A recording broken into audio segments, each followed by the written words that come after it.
Usabuzile-ke ukuthi ngabe kuchaza ukuthini-ke ukuphupha inja? Baningi abantu babuze ngey'ndlela ey'ngafani kodwa kunenja phakathi. So nami ngizophendula-ke ngey'ndlela ey'ningi ngifake inja phakathi. Ukuphupha-ke ubona inja kuwuphawu oluhle kakhulu uma-ke leyo nja ephusheni iziphethe kahle kakhulu, kusho ukuthi ingakhonkothi, ingabanga umsindo, iphethe kahle. Uma-ke ikulalele futhi iwumdlwane. Siyazi-ke sonke ukuthi umdlwane inja bakithi-ke encane eyiphethe kahle. Uma-ke inja ingaziphethe kahle ilwa noma-ke iphula izinto, kusho ukuthi uzoba nenkinga empilweni yakho. Kungekudala nje uzoba nenkinga. Ikakhulukazi-ke leyo nkinga ivele-ke kubantu abangathembekile. Uma-ke inja ikuluma kusho ukuthi-ke ukhona umuntu okuzingelayo okungenzeka-ke ukuthi ukukhunkula ngisho nangomoya omubi.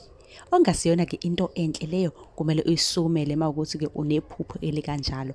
Uma-ke uphupha inja ikhonkotha noma iklewula, lokho-ke kungenzeka ukuthi-ke kubikezela-ke izikhathi zezinkinga emndenini wakho lapho ekhaya. La usuke uphupha khona-ke ulunywa yinja ephusheni ikuluma nje impela. Ngenxa yokuthi-ke izinja-ke iy'lwane zonke sonke siyazi iy'lwane zasekhaya ekhonkothayo futhi ekungenzeka ukuthi ziyalumana. Uma-ke uphupha inja noma izinja zikuluma, ukuthi zingaki-ke lezo zinja akubalulekile. Kodwa-ke ekuchazeni iphupha, uma inja ikuluma iyodwa, lokho kusuke kusho ukuthi-ke kukhona umoya omubi okhona phakathi lapho emndenini.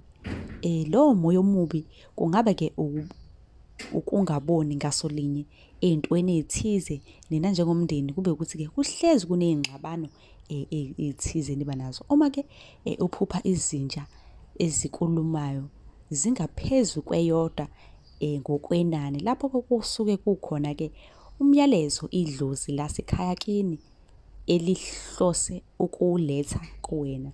Ngakho-ke kubalulekile-ke ukuthi ukubheke lokhu, wenzeke lokho abadala abakutshena khona, njengoba kade ngichaza nje konke.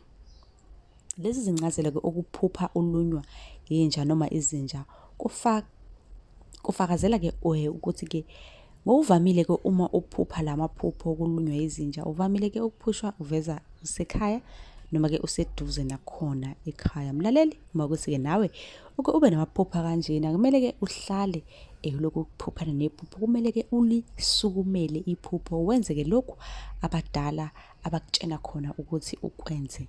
Ngiyacela-ke ukuthi ungakhohlwa-ke ukushaya u-subscribe ukuze ungaphuthelwa-ke yiwo bonke amaphupho engisazowachaza, engizowafaka la.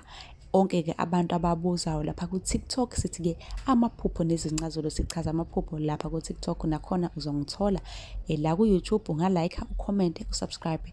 Bese uyacela-ke nabanye abanesifiso bakithi ukuchazeleka amaphupho ukuthi beze bezosubscribe nabo bebuze ukuze bezophenduleka.